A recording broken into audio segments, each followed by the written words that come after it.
4 years ago when Christian Watford, Jordan Holes, Maurice Creek, and Derek Elston were debuted in their very first Hoosier Hysteria as the team that was going to bring Indiana back. Well, it's hard to get any more back than this. Students started camping outside Assembly Hall almost 36 hours before the event even started. By midnight, the line had already stretched past Cook Hall. The doors opened at 4 and were closed again at 5:30 because over 17,000 fans had already reached capacity in the Midwest mecca of college basketball. All of this for a televised practice. Not a rivalry game, not a big-time conference matchup, for a practice. But this is what's come to be considered normal in Hoosier Nation. When there were people lined up in the morning and seeing so many people last night that spent the night outside. We have a lot of visitors in the building, and we're not the only sport.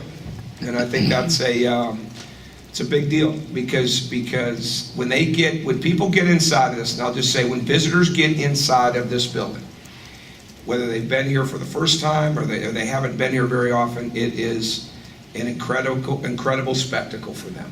And it's not just what you see, it's not just what you hear, but I have no doubt it's what you feel, because we're here every day and the feeling continues to grow.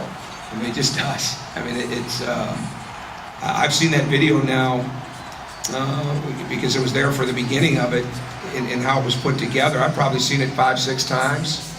And I mean, it's hard not to get your eyes watery looking at that. And I wasn't even around for those players.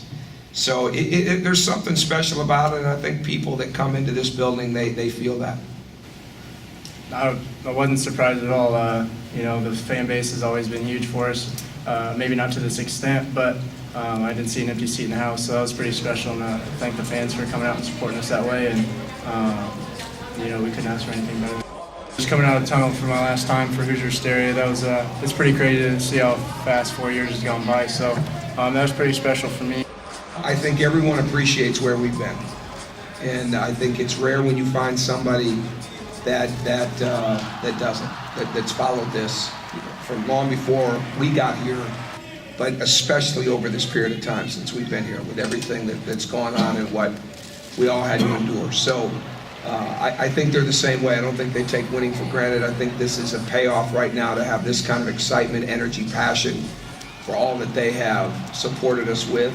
And I think it says a lot about the recruits that took chances on this when it wasn't when the wins weren't where we would have liked for them to be, because we just weren't ready to do that yet. But they knew that it could happen. I think it says a lot about the character of the players in the program. I think the people here really enjoy supporting them.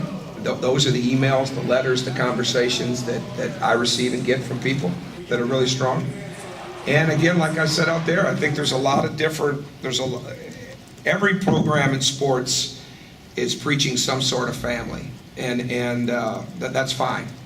But it'd be hard to look at what has happened over here the last few years and the way everybody has stayed together and stuck through it, and not put this at the top of the chain here on what family in sports really means. Family with a university, and the passion that's behind it. At Assembly Hall, I'm Samantha Dewig for Peaks.com.